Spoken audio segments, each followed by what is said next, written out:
বারুইপুরে 213 নম্বর কেন্দ্রের mid day মিলকে ঘিরে উঠল চাঞ্চল্যকর অভিযোগ রান্নার জ্বালানি হিসেবে প্লাস্টিক পুড়িয়ে ডিম সিদ্ধ করা হচ্ছে।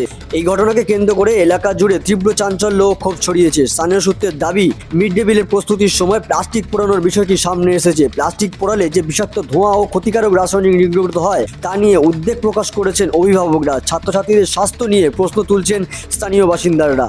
ঘটনার ভিডিও অভিযোগ সামনে আসতেই মিড ডে মিল ব্যবস্থার মান ও তদারকি নিয়ে নতুন করে বিতর্ক শুরু হয়েছে। কী কারণে প্লাস্টিক পোড়ানো হলো, কার নির্দেশে এই কাজ করা হয়েছে এবং এর সঙ্গে কারা জড়িত, সেই প্রশ্ন উঠতে শুরু করেছে বিভিন্ন মহলে। অভিযোগের সত্যতা যাচাই করে প্রয়োজনীয় ব্যবস্থা নেওয়ার দাবি জানিয়েছেন এলাকাবাসী।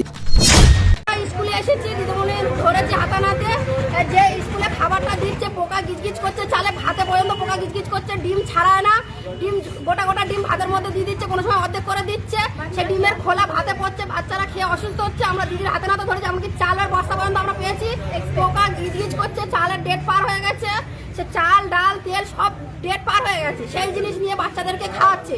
এমনকি পথি মানুষ দুজন আছে আমাদের এখানে, খাবার দিচ্ছে না তাদের, এখানে দুজন পথি মানুষ আছে, তাদের খাবার দিচ্ছে না, অনেক বাচ্চাদের খাবার দিচ্ছে না, আর এক ডাবু করে ভাত দিচ্ছে,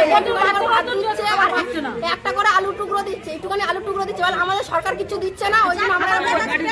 তারপরে প্লাস্টিক পুড়িয়ে ডিম সিদ্ধ করছে, গ্যাসগুলো ইয়ে করছে না, সরকার কি কাঠ কিনতে টাকা দিচ্ছে না, না গ্যাস কিনতে টাকা দিচ্ছে না, প্লাস্টিক পুড়িয়ে ডিম সিদ্ধ করছে, প্লাস্টিক পুড়িয়ে রান্না করছে, ডাল সিদ্ধ হয় না, কাঁচা কাঁচা ভাত থাকে। আর এমনকি 6 বছর আগে আমি যখন স্কুলে এসেছি আমার বড় মেয়ের জন্য, আমার বলে যে আমার বর বিজেপি করে, ওই জন্য আমার কোনো খাবার দাবার হবে না, তুমি চলে যাও, দূর দূর করে তাড়িয়ে দিয়েছে। আর ওনার বর আমার বলে যে স্কুলে ধারে কাছে যাবি না।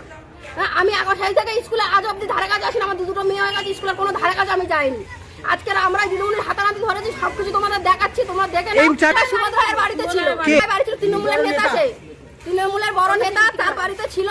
দিদিমণি এতদিন সরাইনি, এখন নিয়ে এসেছি। না ফ্যান ভাত করে দেয় বাচ্চাদের, ডাল হয় না, চাল সেদ্ধ হয় না,